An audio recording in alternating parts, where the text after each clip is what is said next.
I honestly made more money back in those days than I did in my regular, just because banks had so many assets they had to sell. You're only as good as your reputation and your Rolodex. My brokerage, consulting, and development company, I probably over my 37 approximate years done maybe over 550 deals. Yeah. I think if you want to get ahead in this industry and really break in, whether it's investing or if you're an agent, go out and be a hustler. Forget chasing single-family rentals. Let's build commercial portfolios. Collect the best insights and information from commercial real estate experts and industry heavyweights on this episode of the Rent Stew podcast.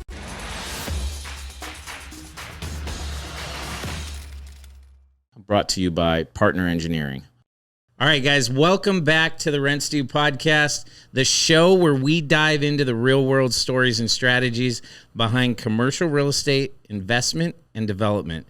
Today, I'm excited to welcome Elio Khalife. He's a principal at First American Investment and Legacy Investments. Elio brings a wealth of experience in value-add retail, mixed-use development, and creative deal structuring across the country. From repositioning assets to building long-term legacy plays, Elio's vision and hustle have carved out a unique lane in the commercial real estate space. So stick around as we unpack his investment philosophy, get some market insights, and lessons learned from years, and I'll say 37 years, in the game. So let's get into it, because rent's due. Elio, welcome, my friend. Thank you so much. Nick, thank you for joining and co-hosting this podcast episode. So if you guys are just now seeing Nick for the first time, Nick's a buddy of mine, works at Partner Engineering, which is a company we use for all of our Alta surveys, our phase ones. They do construction, draw management, like everything. So you future commercial investors and developers, you're going to need a team of experts, and Nick, my co-host, who hopefully will be co-hosting more of these with me, is the man to get you set up with all that stuff. The man that helped me get Elio on this podcast. So Elio, I'm super excited. I knew right away when we, like the text messages and the emails started flying, I said, I got to get this guy on the podcast. Like, you'd be amazed how many people. I didn't get paid enough for this, but it's yeah, no, it's under, we'll get that manila envelope under the table. But you'd be amazed how many people in our industry talk all the time, right? Yep. As soon as I ask them to come on the podcast, they don't know what they want to talk about. So when you were like, hey, let's do it, I was super excited because I'm like, okay, finally we get somebody. I'm like, hey, you should come on the podcast. And they jump at the opportunity. Some of my friends, I'm trying to like coax them to come in here. They don't realize like it's just like having a conversation, like doing a deal. We're just chopping it up with cameras rolling. So I want to dig into, I know we talked a little bit prior to filming. Give me the kind of the backstory so people understand, why we're sitting here. I mean, you got 37 years of doing this, and a lot of the people either listening or watching this podcast are trying to figure out, how do I do my first commercial real estate investment? Even more so, I think, from our perspective, you can't just jump into commercial real estate and start doing a Chipotle or a McDonald's or an EG's deal. Like, that takes time to build up. Yeah. It's, in this business, it's all about, Christian, about relationships. And then you got to put in the hard time and hard work and all that. Pay your dues. Rent's due. Rent is due. And then, so you gotta get out there. Mm-hmm. So pretty much I was out all the time. I was, networking, talking to people. And people ask me all the time, how'd you get into it? I mean, I've always got a lot of it from my dad. And then, even though my dad was not in the real estate, but he loved real estate as well. And then, but I tell people I was born the day I got my real estate license. So, and over the years, I was just, chasing sites, doing a lot of tenant rep, chasing land, did a lot of work for the federal government. Really? On the bank side, the bank repos, and Is that the savings and loans? To say, well, we called the good days, the Yeah. savings and loan days, and then so especially like Downey Savings and Loans was big in California. They had a lot of loans in Arizona in California, so I would chase around and go look at some of the assets they had and sell them at discounts and all that. And I didn't have any money back then, so I was taking a portion of the deals on some of the stuff and then suddenly after that I was on my own, and then they brought me back, the government back in 2008 through the 13. Those are what I call the good days. I think those are the worst days of my career in real estate. It was so bad that it suddenly your family and friends get affected, and then so I honestly made more money back in those days than I did in my regular. Just because banks had so many assets they had to sell, and then we can talk about that on a separate podcast. We'll get into that. Well, that's how you're gonna have to give me a drink on that one, because then I can open up a lot about our banking system in America. Yeah. So it was a lot of fun. I've always been I'm ADD. I can't stop. I love what I do, and I've always had a philosophy that less is more. And then I never chase money. I let money chase me. And then so by what I mean by that is I've always in our business paid it forward. So if somebody calls me up and say, hey, do you know this guy that can help me do this? Same thing as I helped you with your team to get what you needed to get to. Which we're going to talk about we that talk, too. yeah, sure. Yeah. And then so I paid forward, and it's funny, Christian, it always comes back to me. I've always had it comes back to me in some way, and then never advertised. My biggest advertising in real estate was signage. At one time, I was doing deals all over the state.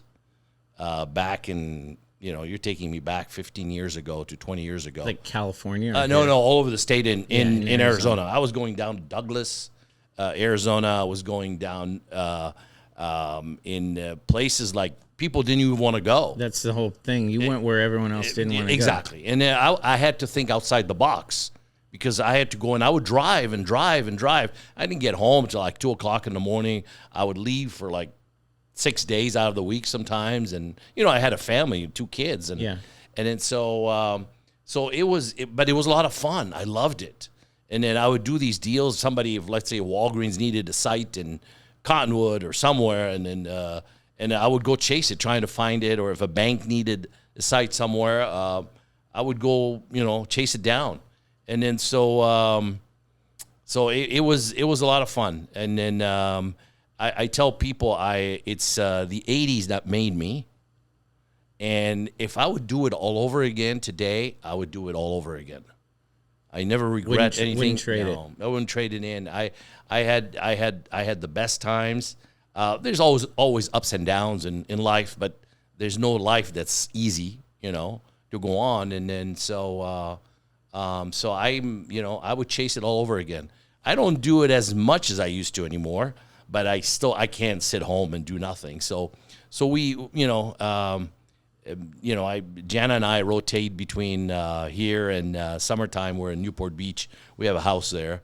And then sounds like a nice place. Yeah, we're on Lido Island, which is nice. Yeah. So, but the place that we really adore, we have a condo downtown, is Nashville, Tennessee. Oh yeah, I love Tennessee. It's that's a market. And we're it's trying funny to get because into. I grew up on heavy metal, so I'm a big heavy metal, hard rock. I'd never peg you for a metalhead. So I used to hang out at the Roxy and the Troubadour in LA. Oh my God. So but then Jana introduced me to country music, and I introduced her to hard, a little bit of metal, little metal. Some Pantera, so it was a great mix. And then but she's always said that if there's somebody that knows how to make money, you know how to do it. And then and you're a people's person. Like, I love going out, meeting people and all that. And it's funny, that's how I met Nick. Yeah. Great guy. We just met at an ICSC small function, and through joking and drinking and stuff, and we became good friends. And then so it was one thing leads to another. So now I go to these ICSC conventions. I got to stop every 2 seconds to say hi to somebody. just because I've been in the business for a while. But I can tell you there's some great people in this industry. This episode is brought to you by our friends at Partner Engineering. When we're doing due diligence, whether it's Alta surveys, environmental reports, or anything in between, they're our go-to. Partner is your one-stop shop for top-tier service, and they help us move projects forward with confidence. If you want your deals to close smoothly, call Partner Engineering. Love them all. They've been around. We just had an unfortunate situation of a gentleman that's always been considered one of the kind of the godfathers in our industry. He just passed away a couple days ago, Mike Polachek from SRS. Oh, yeah. So he was a great guy. Got along great with him. We've done a few deals, but it's unfortunate, but that's how life is sometimes. So, other than that, like I said, I'm here to stay, and looking for stuff to do, and happy to go hunting anytime. You're a hunter. Hunting for deals. I'm a deal junkie. You're hunting the next big game. Big game. Yeah. I'm a deal junkie. You go tell me there's a deal somewhere out there, I will go look at it. I will chase it down. I have no problem doing it. I've always been low key. I don't like put it all out there, but that's how it comes back to me. It's just, I'm not sitting there talking about how I did this deal and this other deal and what I did and all that. It's just build it up over the years, and then that's why today I don't chase money, that chases me. So. Yeah, and so it's funny. So I'm putting some notes down here based on what you're sharing here. I think the biggest thing we can talk about as we dig deeper into your background and everything to help listeners and people that subscribe to the channel on YouTube is how to get started in this and take cues from people that have been successful in the industry. They say success leaves clues. Yep. So I'm picking up on some of those clues so I can point them out to you. The first thing that really jumps out to me is, and we'll start with this, is we're literally working on signing a contract today that Elio helped us get in contact with the ownership group because we know that they're in Kingman, Arizona. Yep. And I've done deals in Kingman. And so somebody said you need to connect with Elio Khalife because he is the king of Kingman. Well, I don't know. And so I think that kind of goes back to what you're saying, like doing deals in small markets. You got to know everybody in these markets. No one wants to go to Kingman. No, but there's deals to do in Kingman. There are deals. I've done maybe at least over the years of my career, so I've got a development company, a consulting company, and a brokerage company. My brokerage, consulting, and development company, I probably over my 37 approximate years done maybe over 550 deals. Yeah. So it's I can do it blindly between brokerage and investing, in development and all that. So it's I've tackled smaller towns by knowing the city managers. Mm-hmm. So you get to know the city manager. They tell you where stuff's happening. And all cities, believe me, it doesn't matter what cities tell you, they're always looking for growth. Yeah. So they'll tell you what they want, what they're missing, what growth they want. Equals sales tax. Sales tax, and that's what they want. Yeah. So I would go sit down with them and say, hey, what's the city looking for? I said, well, we did a study. A lot of cities do studies. Most people don't know. Yeah, they spend big bucks. Yeah, they spend about 50 grand on a study. Come in and they do these. Yeah. So I said, let me see your study. So I steal the study, and then I see what they have and what's needed, and then I chase those tenants, and they do a survey for the people that live in those cities. Most people don't know that. They tell you what they tell you what they really want. Yeah, and then you take that and you show it to the tenant and you say, look, the city did listen, this is not me. Look at this. It's Nick's study. You're just reverse engineering it. Exactly. They're doing all the work for you. You're just taking all the pieces and putting them together like a puzzle. Yep. And it gives you a roadmap. Yep. So I would I've never, like I said, I've never advertised. I've had a lot of signage. Signage is what made my brokerage company. At one time I had, Christian, over 200 signs around the state. How many people did you have in your brokerage? Was it just you? So I used to have I had like maybe 8 people. Yeah. But then I woke up one day and I said, you know what? I don't need it. I was a lot of babysitting. So I was just me and 2 other people. Yeah. And I would chase it down. And it worked out perfect. Because at the end of the day, if you want to get something done right, might as well do it yourself. Yeah. And I mean, that's why I said less is more. Yeah. Because you get so much done, and then instead of chasing 20 deals, making the same amount if you can make in 2-3 deals. Well, see, I think you're like me. You said, let the money chase you, less is more. Like I hang on to these sayings, right? So I mentioned Paul Schloss as one of my mentors. He used to say, and you guys have heard this before because my daughter repeats it. You're only as good as your reputation and your Rolodex. Yep. And obviously, if you're young, you don't know what a Rolodex is, but it's now on your phone. But What's there's something else that stuck out to me, and it comes back to this. You didn't know me. You just met Brennan. You knew Phil. Like, you didn't have any reason. And there's plenty of people that might be like, oh, well, I can contact those owners if you let me rep you, which I probably would have said yeah anyways. Yeah.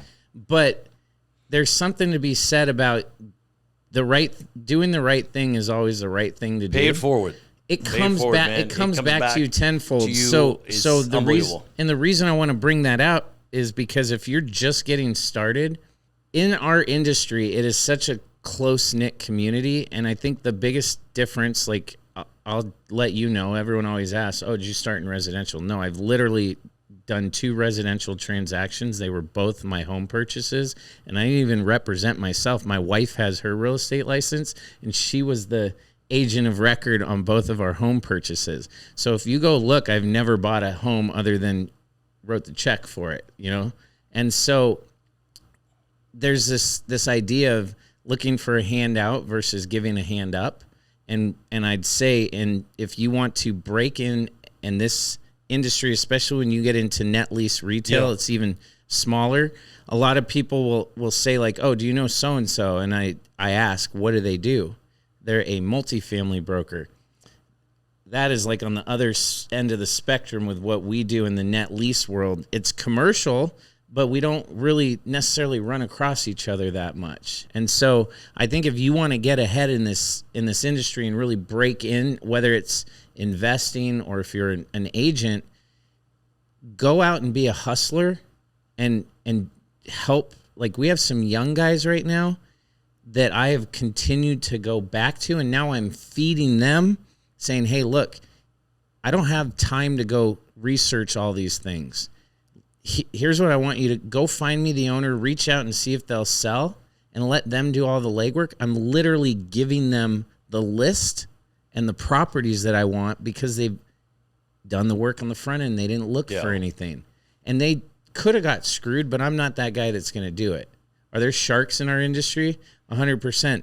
But what I always tell everybody, you want to go far, go together. You want to go fast, do it alone. Yeah. Like, you screw somebody one time in our industry, your reputation is screwed. Yeah, it is such a small industry that everybody knows everybody. I mean, the CRE network is so small that, I mean, especially like Arizona, we all know there's like 5 major big developers in the state. Yeah. Small brokerage companies. And what do we build? We build a good reputation as the small boutique developers and investors. Yeah. I feel bad for the younger guys because our industry is getting tighter and tighter. Mm-hmm. I don't know how they're going to be able to get any headway, get into this industry, because it is so hard. You can have a good year, but then after that, what are you going to do? But even some of my friends have been in the business for 20, 25 years plus. Some of them are getting out of it because they can't get anything going right now. Yeah. And then so they got to find something else to do. Because the volume, transactional volume decreased. Well, it is. Talking about, and it's hard to define. Yeah, if you're talking about pads, if QSR or whatever it is, it's hard to find any new good pads. It's hard to find tenants that can pay.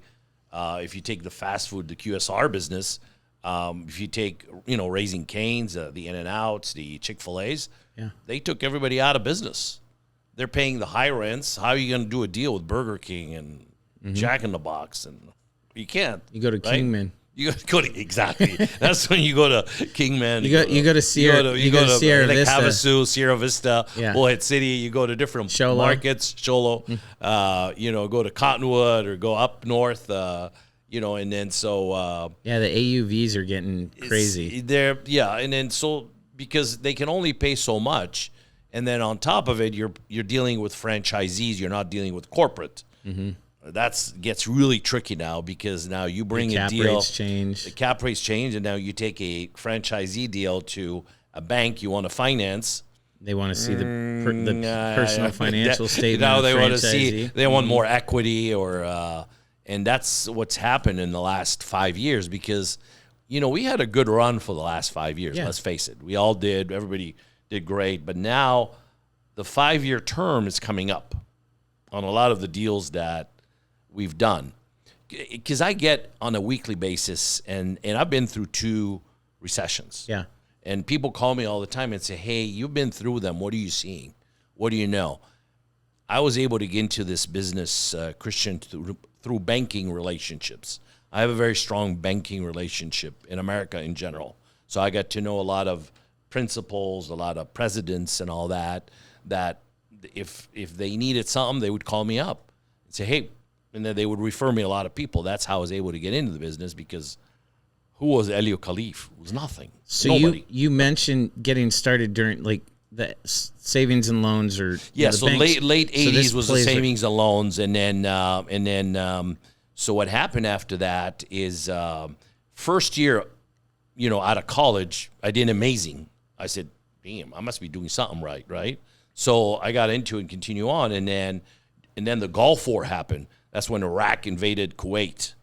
So I had Desert Eagle. This is within 2-3 years from my career, and then I had almost $500,000 in commission that went out the drain. So the best part that happened in my business is I learned the good, the bad, and the ugly within a 2-3 year period. Yeah, you can't count on this because it's not going to happen. It might not happen. So everything started going down until we picked up again, and then back in the 2005, 6, and 7, I think I was more lucky than smart. Mm-hmm. I had about 23 to 25, maybe 26 LLCs, different companies. You need a little luck. You know what they say about luck. Luck's just when opportunity meets preparation. Exactly. So I sold in those period of time. That was the peak of our market. I sold almost 24 out of the 26, 27 LLCs at the peak. Right before the crash. You timed it. Not because I'm an econ major. You saw it coming. I saw it coming. But your gut told you something, like the fundamentals were out of whack. I have a good eye for real estate. I tell you when I knew it was bad. When obviously there was a lot of people like in California buying homes here. They had the NIQ program, non-income qualifying. Yeah. So you put 20% down and you go on out. People didn't care when they had, and then so I can tell you when I saw it coming is when you had let's say, nothing against the janitor. You had all the second mortgages. No, when you had somebody making $35,000 a year. Yeah. And they're qualifying for a $700,000 house. Yeah, there you go. I think what you're going to say is like you have a janitor, but you would have it on the application. They'd say custodial engineer. Yes, custodial engineering.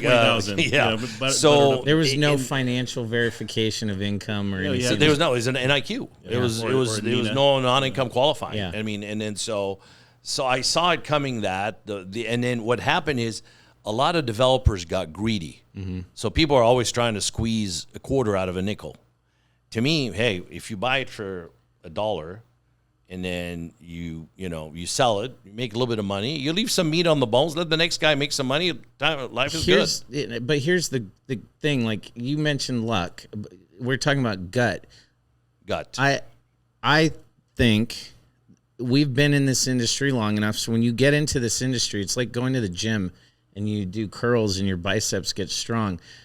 Your gut instinct, you're building it. It's the repetition over and over again of going through the experience of seeing a deal or experiencing a market. There's no fast shortcut in what we do. You could get into residential and go work in a office where people are doing wholesale deals and make $5,000-$10,000, assignment fees and have zero experience. It doesn't take the same level of dedication and grit and grind and experience, because here's the thing. I believe it's not luck, and we have a gut instinct that we've built. It's a gut feeling. But we also know, and I won't, like when the fundamentals get out of whack, and this is where I just had this conversation with Brennan, the more transactions that we get into and start closing, and I look at our pro forma and I see, shoot, we're outperforming our pro forma. It just builds a level of confidence in every next deal that we do, that we are that much more prepared than most of our counterparts because of the level of pre-due diligence, the level of due diligence, the pro forma that we put together, the level of sophistication and detail that we put into it. And if you want to see our pro formas, make sure you go sign up for our newsletter, because we're putting out spreadsheets that you guys can take a look at. So that's a little shameless plug. But you have to go through the process. Like I said, there's no shortcut, right? And so, like, to go back to what you're talking about, like when these markets come, it's those guys that know how to, guys and gals, that know how to shift on the fly, right? So we had 5 years ago, coming out of COVID, all of a sudden pad prices start going up $1 million, $1.2 million, $1.5 million, like for an acre. It's getting out of whack. And so there was a period of time. There's no money to make anymore. Well, there's guys that are like, oh, we're going to get a ground lease at $150,000. And then you're like, okay, you better get that ground lease and get it sold on the investment market and let someone else be left holding the bag. And it took a period of time, but we're starting to see sellers come back down to earth. Definitely prices are coming down. There's people that are sticking in the business. They're seeing more. I'm getting more calls that people are, but tenants are holding firm. They're holding and firm, saying, "Look, there's deals getting done, but they don't want to pay the price." We know where the max threshold is for, say, Chipotle or Starbucks. They're like, we can't pay more than this.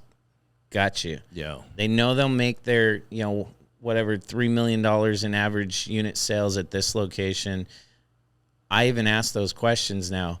What do you think the store sales will be here? And I can adjust my rent based on knowing that. But that's only something you can learn working underneath somebody in the industry. And I think there's a unique thing that you and I share here. We worked on the brokerage side and then got into the investment and development side. And that's kind of the natural progression that I see. Guys work as brokers, and you're talking about you can only be a slave to a commission for so long. Yeah, it's unless you, like I said, unless you cover lots. I used to rep about 28 national tenants. Oh wow! Yeah, so I was running all over the country. Yeah, give me some names. Stuff. Tell the camera right there. Well, right you're here. taking me back. Tell now. these guys. 20, 15 look years. Right here. Tell them what tenants did you rep? I've done a lot of validate. I've done a lot of in and out deals back in the day. I've done Del Tacos, McDonald's, Safeways. I've done 3 Safeways, back when she's not around anymore. God bless her soul. But her name is Mary Smith. I remember. And then, and then EGs. I did the EGs in town, and then did a lot of gas stations. Yeah. And then rep a lot of gas stations. You ever do any Maverick deals? You did some Circle Ks? No, never did Maverick deal. Circle K? Did one Circle K, did a lot of Arcos back, and then this is how old I am. AM, PM. And the AM, PM, it's a hot dog, 99 cents. Yeah. So, who was your favorite tenant? Like everyone saw it, like I have all honesty. I've never done a Chick-fil-A deal. I've never done one, and I'm pretty sure that I know they're Cameron does their work. Well, of course, and he's a great guy. We've been trying, and I want to do. We came super close to doing a Portillo's deal, like so freaking close. It's weird how you go through market cycles, and you're like, you have that one tenant that you want to do a deal. Like I know Phil was working with the guy. He's got a buddy. I can't think of his name, but who was the real estate director for Canes. Yep. They mapped the whole market, and they came this close to getting the Canes deal or tenant rep deal. And so Canes has been on our list, but they're harder deals to do, especially in a market like ours where they have so many. But who's one of those tenants? Some of my favorite I can tell you is that I had a great time. You know they're moving their headquarters to Tennessee, to Franklin. So I knew that. So they had a great gentleman that used to run In and Out, and then he was amazing, but he's no longer there. My relationship ended about 14 years ago, and then but we did a few stores and then all once that. you've done one, it's easy to get another relationship. But I can tell you the tenants that I've always admired and I love working for them, and I've done a few bank deals, are the banks. Yeah. So because once they decide they got to open a branch, they got to open a branch. Yeah. They're public companies, they're regulated and all that. So it was fun to do some of their work. And then I've done Wells deals, National Bank of Arizona deals. I've done just a few different. That's what you said. You built those banking big relationship over the years, so working up with the higher ups makes it easier to do the real estate. Yeah. Again, it comes back to relationships. Yeah. So and they're simple, and they're credit tenants. Yeah. So when they put their name on an LOI, 1031 buyer likes buying a bank. They love, and you remember banks when they first started on the investment side, the triple net stuff, they were the best investments. If it was a Chase or a Bank of America, they were selling down to like a 3.5 cap, or some of them 3 caps, like the McDonald's. Now it's everything is around 5.5. I tell you where the opportunity is, honestly, and a lot of people ask me about that, is the coffee guys. There's too many coffee concepts out there. It scares me a little bit. Yeah. They just, I don't know how you can go out and do some ground leases and pay that kind of rent, and then when you've got coffee every other block. I think they're doing a good job. This is my personal opinion. I think they're doing a good job of evolving their concept. So if you really break down their concept, like Dutch Bros, for example, literally coffee is only 30% of their sales, like Dutch Bros and BlackRock, because they've added the energy drinks and these. Well, it's all energy. It's all sugar. At the end of the day, it's all sugar. Well, that's how they hooked up all the millennials. There's also a shift, because I just saw recently, I think Starbucks, they're on a downward trend, right, with revenues, and I think there's something you said about the diversity as far as you have your Dutch Bros, you have other coffee that's out there, and people like that variety. And so if you can find your place with good quality and a niche. Well, and they've shrunk their building footprint. Like you've seen more kiosks, like Scooters, 7 Brew. Yes. Better Buzz, like some of these guys. Smaller the better. Yeah, and then even this whole new there's a whole new industry category that's come out of the coffee with the dirty sodas, with Swig. Yeah. Like Swig is blowing up here in Arizona. We're working with a group out of Utah that has the rights to North Carolina and South Carolina to do 40 locations over the next 5 years. Yep. And so that whole category alone, and when you take the building footprint and shrink it so you lower your overhead costs, yep, I think that's how they're kind of surviving in the industry. But I do want to continue to touch on this. We talk about market insights, and you have some experience when in down markets. I've got some experience, so we go back to the banks. Like 2 of our deals right now, I haven't done. I guess I lie. It was like a 2-for-1. We bought an old Wells Fargo a shutdown branch. We won the bid. We backfilled it with Desert Financial Credit Union. So this is one of our deals. It's coming full cycle now, which you guys can see our case study videos when we come out with it. Is backfilling the old bank branch with a credit union. These credit unions now have become kind of the darling of the financial institute. Their rates are lower than the and then we bought an old Bank of America in Tucson. Yep. At Grant and Craycroft, across from TMC. Another one you can follow and find our case study, but we're putting a Circle K there. Yep. And so there's different opportunities, right? Every market, when things start to shift, the opportunities kind of blend themselves a little bit different. So right now in this market where interest rates are higher, where maybe lending relationships are more important, creative deal structuring is more important. Yep. What kind of opportunities do you see right now in this market that maybe normal people aren't identifying? So there's usually, I could tell you, I get this call every week as well. Hey, what are you buying? What are you doing? Wait, who's calling you? Can I get on that list? What's the call-in number? I want to know what Elio is It's my number. I answer my phone all the time. So anybody call me, I'll answer. I'll tell you everything you want to know. But I tell you where the opportunities land. So land usually gets hit the most first. Prices it's the same like markets. Like to give you an example. So I do work as well in Vegas. And then Vegas you're brave. Yeah, so I've done stuff there for over 25 years. And then I've done Dunkin' deals, Pollo Campero deals, Panda deals. And then markets like Vegas, usually they're the first one to go and the last one to come back. Yeah. So just because it's transit. Yeah. So it's so there's opportunities sometimes, but land usually right now there's less demand for land.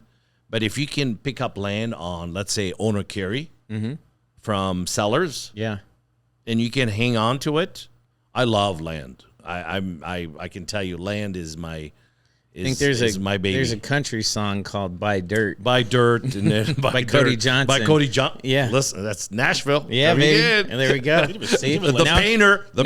Yeah, now I got a reason to Landman or something. Yeah. Landman. Oh yeah, that's is that on Prime or the old saying, "Buy land and wait, don't wait and buy land." Yeah, yeah. So, but yeah, land I think is a good opportunity if you can afford to hang on to it, because I've always been the type, if I find a piece of land, I'll just buy it. Yeah. Where most developers want to go get 8 months pregnant, get a tenant, have the baby born. After that, we'll close escrow. I don't do that. I never want. If you find something I like it, I buy it. Yeah, we try and structure it that way just to mitigate risk. It's all about risk. But sellers are not. I mean, when you hit a market like we're in right now, and we talk about this all the time, your sellers are not, even though it makes perfect sense in our mind, I think there's too many developers, and I use air quotes because there's a lot of people that want to be a developer that have never done it, that go around and it kind of gives a bad name. Yeah.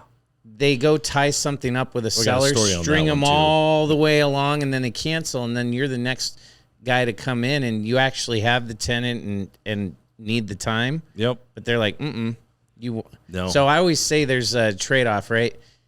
You can have time or money. So if you want a short transaction, we're going to bring the money down. Yeah. If you'll give me the time, then I can pay you a higher price. But the two have to go like opposites. Yeah, you have to, yeah.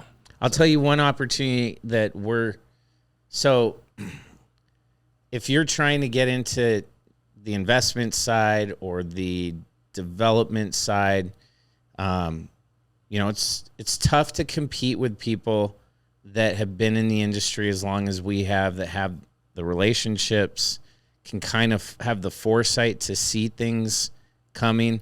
I mean, someone can give me a price on something, and I can, before they finish the sentence, tell you if it's overpriced or, oh shit, we need to move on this. Like, did they just say that number right? You know, like you get our gut. So it's hard for new people to come in and compete because we've seen so much stuff. But one of those things, these opportunities right now, is because of what you said with there's a timing thing, right? So how long are our normal leases? 10, 15 years? Yeah. So if you go from 2025 and you go back 15 years, where were we at? We were coming out of the mortgage crisis. Correct. We got a lot of leases now that are starting to roll over, and there's some good real estate. Why did some of these maybe poorer tenants get such good real estate? Because in 2010, we would lease anything to anybody that had a pulse.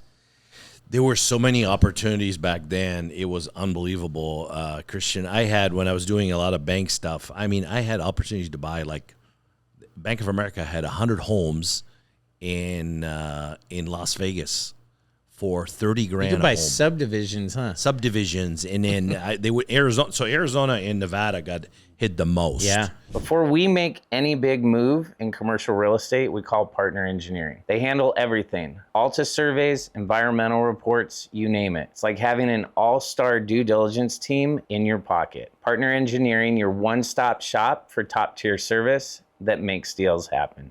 You know, and I can tell you when the problem started in 2005 and 6 and 7 is when I sold a lot of stuff. You had the average Joe, and nothing against the average Joe, but you had the doctors and the contractors getting into the development business. With no experience. With no experience. Yeah. You know how scary that is? Again, we go back to fundamentals that don't make sense. It don't make sense. So and so that's what's happened over the years back in then. And then like don't back make in dollars, it don't make sense. Yeah, and then the first recession, the one I was involved in was the Y2K, 2000, 2001. I can tell you how I was just coming figured out of out college at that point. So I can tell you how I figured out. One time we were at a movie, and then we were sitting there, and then standing, getting popcorn and all that, and everything else, and then these two kids, maybe 16, 17, Yeah. and you know, not in a bad way, they're kids, but they're kids, right? And then one goes to the other. While we were ready to go in to see the movie, and he goes, "Hey man, I gotta go home and go to bed." He goes, "Why?" He goes, "I gotta wake up in the morning to go day trading." Now the day trading, At 16 and 17 years old. So that I knew that we were in trouble. Well, and they didn't back then. They didn't have the apps like you have today. Like where you today, can where the AI apps that tell you. So there's a lot of signs that you pick up on and you kind of see, so I've always had a good gut, and then so that's what I chase today. Yeah, that's how my deals are done with gut. Yeah, I'm sorry, I don't know if you remember this, but going back to that era, what a time to be alive, and I say that tongue in cheek, but we had that recession. I remember we talked about like the signs on the wall, right? Yeah. I remember I was living in Northern California at the time. You couldn't get in any restaurant. You show up, you had to have a reservation. You're going to wait forever, and then once everything hit the floor, right? What 08, 09 in there, restaurants. Well, the restaurants that were still open, right, we're still there, but everywhere else it was a graveyard, like ghost towns. It was a ghost town. It was a wild time back. Yeah, then. I mean, I even though we haven't had, we've had some big recessions. Like right now, I think we're seeing opportunities similar to. Not to the degree, obviously, that we saw, and I hope we never see anything like in 2010, 2009, 2010, like with the mortgage meltdown. Literally, the world was on fire.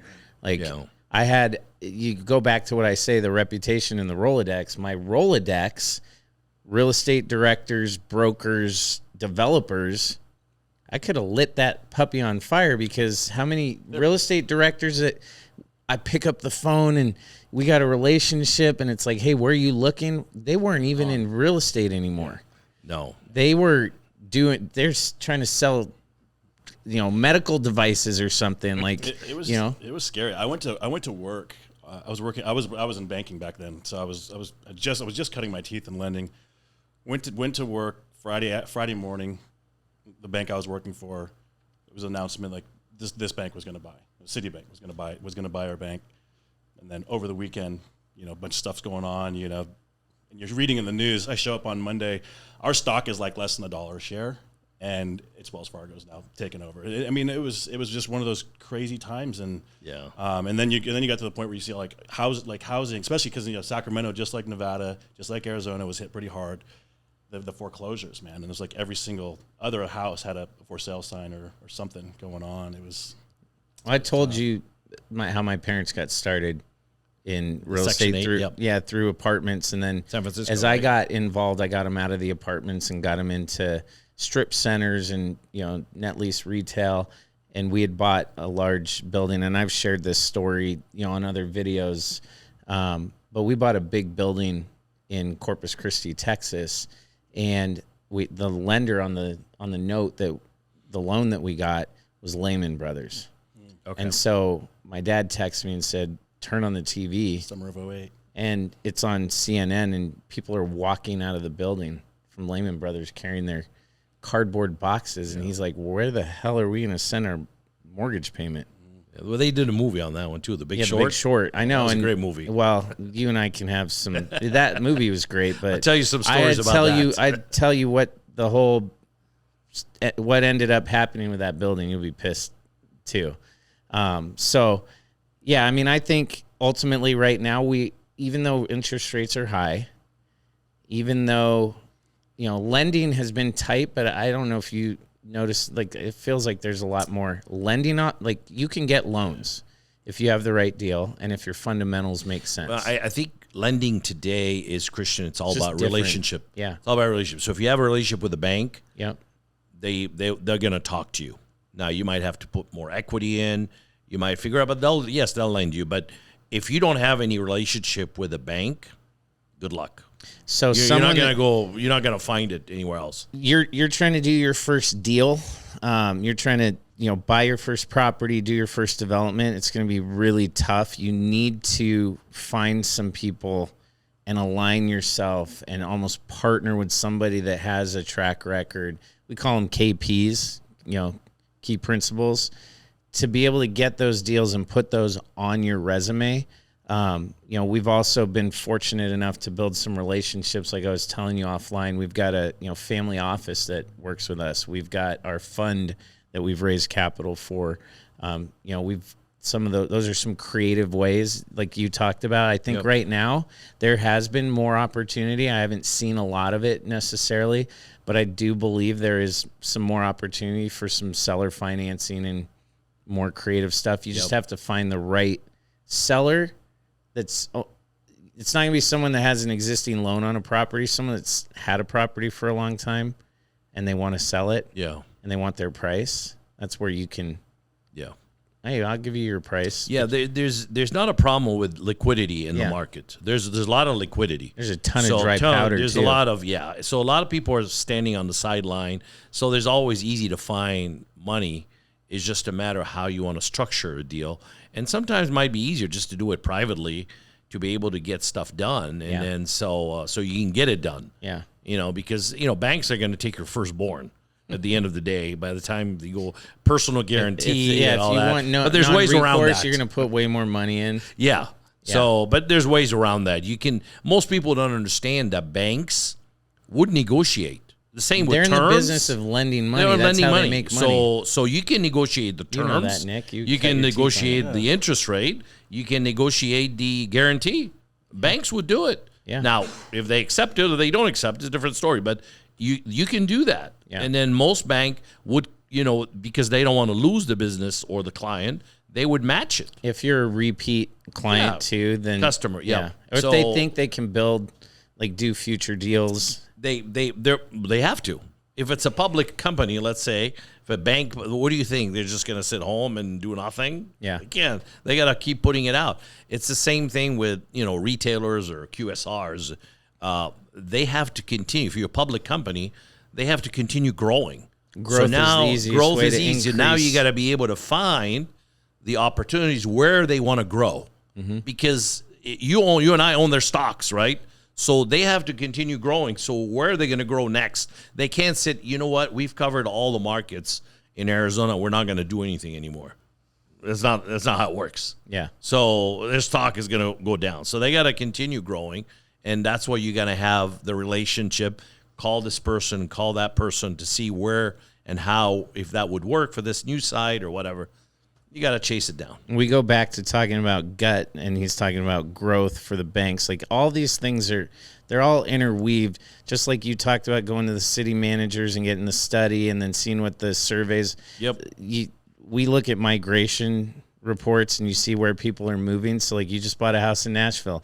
I said that's a market we're trying to get into. Yeah. Tennessee, South Carolina, North Carolina, Georgia. Those are great. The South is a great Texas. market. And Utah, like all the markets that we're working in, there's a reason. We didn't just throw a dart and be like, oh, that looks like a great place to go do a deal. No, it's literally driven by one of two things: high growth, because retail follows rooftops, or number two, we got a relationship with a tenant that wants to be in those states, or we know how to get to that tenant. So real quick, as before we kind of wrap this up, because I'm sure we could probably keep go going. on and on. We're Right? gonna have a part 2 and maybe a part 3. We'll see. We'll get that. We'll get it all figured out. Love it. I got to get you on. We do every other month. We do what we call a real estate roundtable. Okay. Where we talk about like, trending topics. So I grab like news articles through Globe Street and CRE Daily and different places, headlines that catch my attention. Okay. And we do like a roundtable. Yep.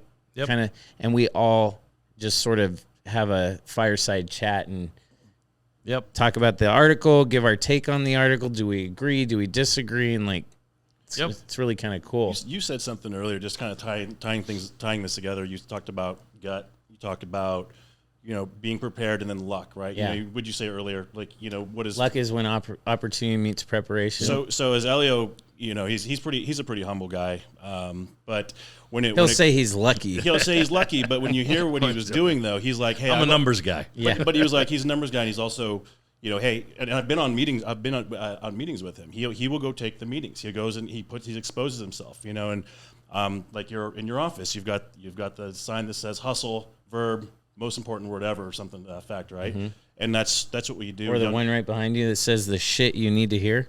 Exactly. So the common denominator with anyone in this room that's having success is that, one, you're making yourself available, you're being open to learning, right? Yeah. Putting yourself around other successful people, and that's what I've done. I had a lot of mentors. No one gets put on a mountain or anything like that. No. So it's about having good mentors, and and Elio, it's like when I first met him, I met him like indirectly through somebody else. And the conversation was like, he's just sitting back there having a little whiskey drink and just being humble and calm as he is. And I said, oh, and I didn't mean to sound like, like, oh, what do you do? But I was like, oh, so what is your story? Like, what do you do? And he's like, oh, I've done a few things. And it was like a land acquisition guy or something. It's like, oh, no, this guy's done a few things, And then next thing you know, we're going to meetings, and we were actually, I had the opportunity, I was fortunate enough to get to spend a couple days with this guy at ICSC in Vegas this year. And I mean, you could not stop. You could go 10 feet before he gets stopped, and someone wants to talk to him. Like, Elio.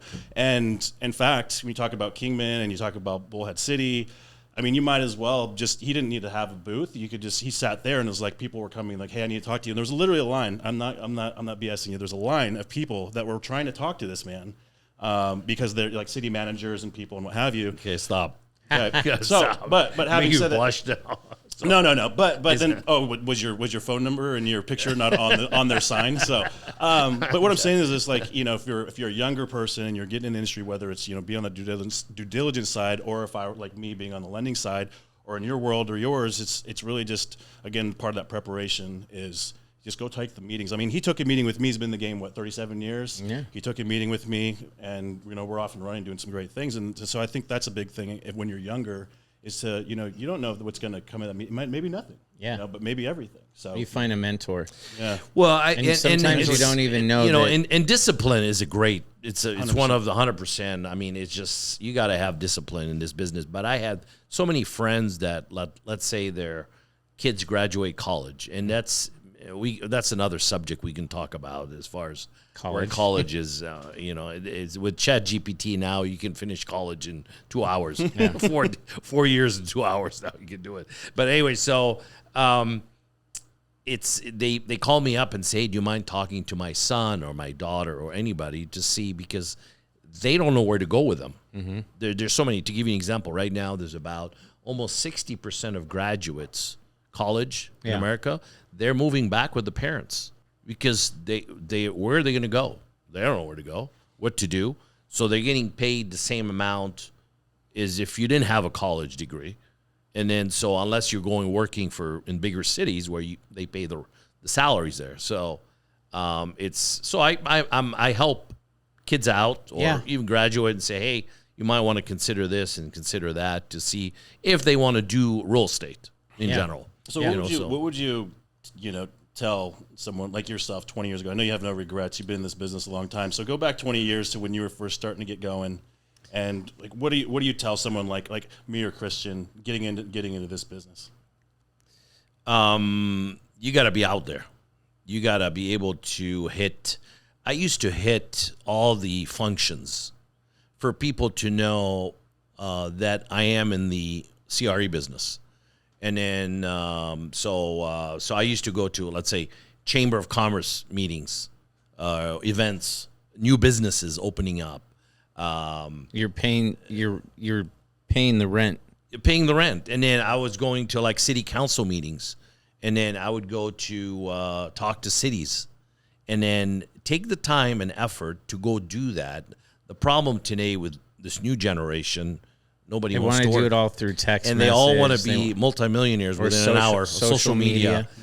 They're not taking the time to go out there and spending, because they've been spoiled with social media and they're lazy. Yeah. So they don't want to take the time to go out there and meet people. And that's how I got to meet a lot of bankers.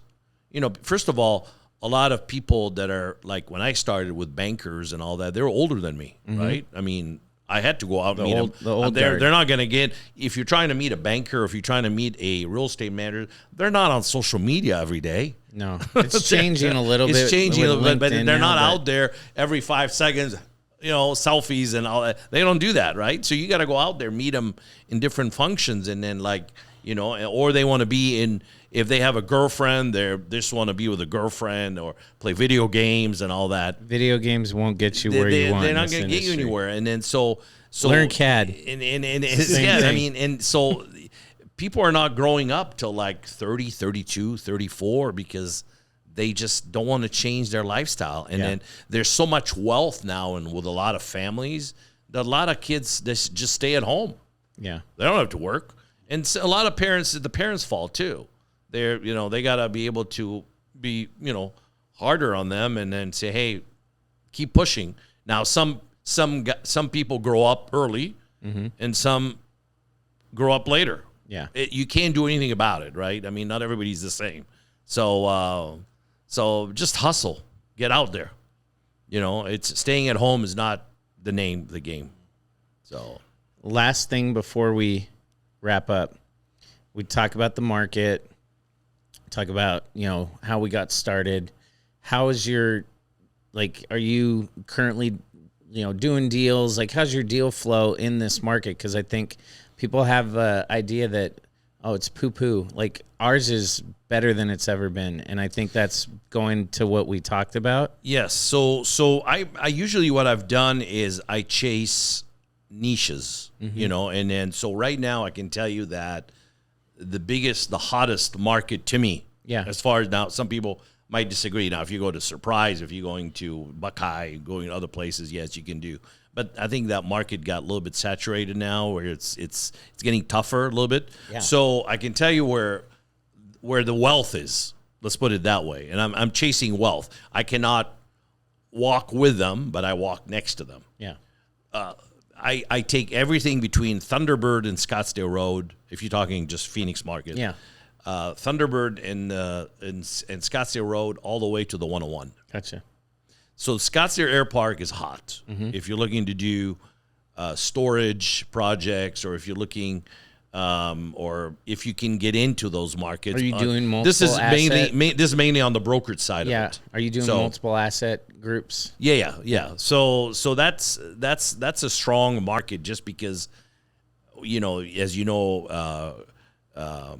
George Kurtz is investing quite a bit between the Quarter and Quarter just got bought by George. He the one that bought it. And he partnered with Vestar. With Vestar, I don't know if Vestar is just doing the management, gotcha, or they got a piece of it. I don't know the detail. Number was insane. Yeah, $650 million, and he's spending $100 million. Yeah, and he's doing the Park project, which is just the old Cracker Barrel, not Cracker Jacks. Cracker Jacks. Yeah, and then so that's, they just graded it, by the way. And then so that's going to bring in, and there's 4 other new towers going up. So if you can find a little niche in there somewhere on the air park side or other stuff where you can kind of dig in there and then see, bigger numbers, but the returns are so strong because Scottsdale is on the radar scene now with a lot of millionaires around the country. As the you know. North Loop 101, as it curves, everything along both sides there just getting built up. It looks crazy every single time you drive. Look what happened. They're beautiful buildings too. Yeah, look what happened. The Emerson bought the west corner of the 101 in Scottsdale Road from the state last month. Is that the 56? Yeah, no, it's about 190. Call it 200 acres. Is that the piece that the Coyotes were trying to do there? Yeah, so they're going to bring in back the stadium for the hockey team. Is that what they're doing? And then doing? they're doing also a training facility for the Arizona Cardinals. So breaking news here. Is the hockey team coming back? So Can we say the Phoenix Coyotes? Well, I don't know if they're coming. I don't know what to say, but they've talked about it. Yeah. Yes, I'm pretty sure it's in the works. Yeah, They needed a real developer to come in, not the owner. Doctor. Yeah, I honestly think that piece of property was one of the best pieces in the West Coast. Yeah, it's such a great piece of property. It's going to bring a lot more traffic, but as you can tell, that whole corridor is just growing like crazy. Yeah, I mean, look at all the Optimas and the apartments and all all the that new stuff coming in right there. There's a whole bunch of restaurants. Kierland, there's a lot of new tenants. City North, it's like filling in between there. Yeah. Desert Ridge over. Desert Ridge, yep. Yeah. So it's you like Scottsdale. I do like Scottsdale if you can find some opportunity because your return are faster. Yeah. And then I got some good stuff to talk to you about after the cameras start rolling. Stop rolling. So there are some, and then you got to chase also some of the smaller markets. I mean, it's that's where your margins are better. Yeah. Okay. Your margins are better, but it's there's opportunities there. Awesome. So, yeah. All right. Well, listen, guys, you've got everything. I mean, this. I think not everything, but I think we packed into this episode a whole bunch of stuff, and we talked about everything from opportunities in down markets to, paying it forward and helping each other out. Like I'm going to get that deal signed today. How to do if you want to get into this business, you got to chase deals in other markets where. There's the barrier of you can't just jump into the Scottsdale market. Go do deals in, Safford or, small second tier, mid-tier markets and get your feet wet and cut your teeth.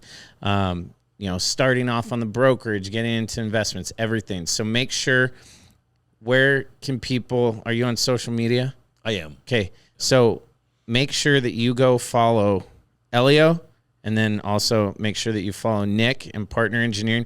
Tell these folks where to go find you. Well, on Instagram, I'm in, it's my name, Elio Khalife. Okay. Yeah. And I'm going to go follow him too. Facebook's the same thing. So, You on LinkedIn? I'm on LinkedIn, yes. Yeah, find him on LinkedIn. Yep. Love LinkedIn. Awesome. I get a lot of people refer back to me. I think that's where we first connected after you hooked us up with. So, yeah.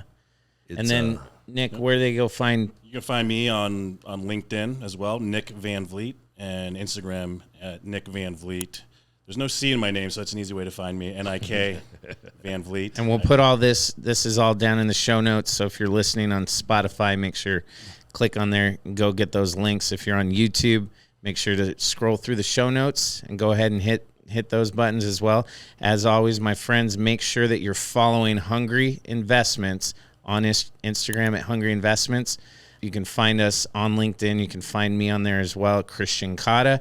And first and foremost, the best place for you to get the most information related to commercial real estate investing and development, where you find great guests that we have on this podcast. You'll find tons of other videos where we break down all different parts of commercial real estate, on the development side, on the investing side, on the lending side, what kind of tenants to work with, and the stuff that we have coming here in the future. Breaking news, too. I got my boy Steve over there. We've got these deals that are coming full cycle, like we mentioned. We're going to break them down for you piece by piece, step by step, full case studies, on-site arrows as we're doing construction, all that stuff. But you won't get that if you don't subscribe. If you don't go to our website, hungry-inc.com, sign up for the newsletter, hit that like and subscribe button on YouTube. This is Rents Due. Pay your rent, folks. You want to get in, you want to make the big bucks, you got to pay the price, and rent is due. I'm Christian Cotta. Thank you for joining me on this episode of Rent's Due Podcast. If you made it this far through and you landed here, it means you're serious about making money in commercial real estate. Don't forget to hit the subscribe button if you're not already following for more great commercial real estate, and check out this video or this video. As always, stay hungry, my friends.